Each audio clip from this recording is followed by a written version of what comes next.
Degaanka Fadhigaab ee gobolka Sisaag ayaa iyaduna sidoo kale taageerayasha xisbiga mucaaradka Wadani oo kamid ahaa xisbigaasi ayaa gabi ahaanba sheegay inay iskaga baxeen xisbiga mucaaradka Wadani isla markaasina ku wareejiyay xafiisyadii xisbigaasi Wadani uu ku lahaa deegaanadaas Fadhigaab ku wareejiyay mas'uuliyiin ka socota xisbigaasi Kulmiye siyaasi Cabdikariin Qaalib Indhaare iyo waliba ayaan la dhuxul oo kamid ah garabka xoojinta xisbigaas Kulmiye ayaa iyaguna kala qayb galay taageerayaashaasi xisbiga Wadani ka baxay ugu horreyn waxa halkaas ka hadlay taageerayaasha ku biiray xisbigaasi Kulmiye anigoo ah gudoomiyaha xisbiga Wadani ee Fadhigaab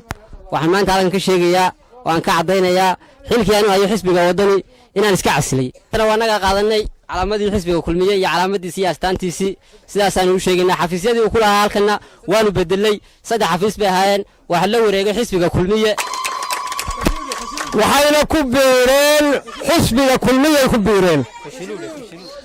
waxaan leeyahay fashaluu leenahay xisbiga Wadani waa fashaluu waan iska casilay anigu garabka haweenka anigu waxa weeye waan iska casilay waxa weeye xisbiga Wadani annagoo in badan la soo jiifnay annagoo waxa weeye wax qabasho wuxuu noo qabtay aan waxba ka garan weynay annagoo in badan la soo jiifnay annagoo in badan dadka ku macaaradaynay waxa weeye taageerayaashii iyo wax walba aan ku soo dhirinay waxa weeye aan maanta aan faa'iido ka waxba ka gaari waayay waxa weeye waan anigu waxa weeye waa aniga taageerayaashada waa ka baxnaa anigoo ah xoghayihii xafiiska degmada Fadhigaab ee Wadani waxaan ku soo wareegay maanta xusbiga Kulmiye dhankooda waxayna halkaasi ka hadlay siyaasi Cabdikariin Qaalib Indhaare iyo waliba ayaan la dhuxul waxaana hadaladoodii kamid ah 15 magaalo oo galbeedka ku yaala ceelaf weyn ama galbeedka Sanaag ayaa gudoomiyaashoodii xogayaashoodii iyo maamulkoodiiba is casileen sida cayaankan u buufinay qoladii Wadani dugsiga soo cayaanka lagu buufiyo sunta saasaan u soo buufinay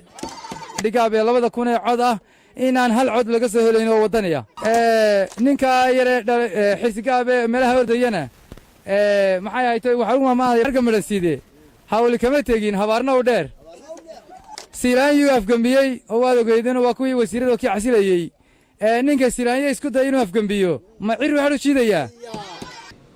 Axmed Maxamed Cilmi Honka Ibl TV Elfwil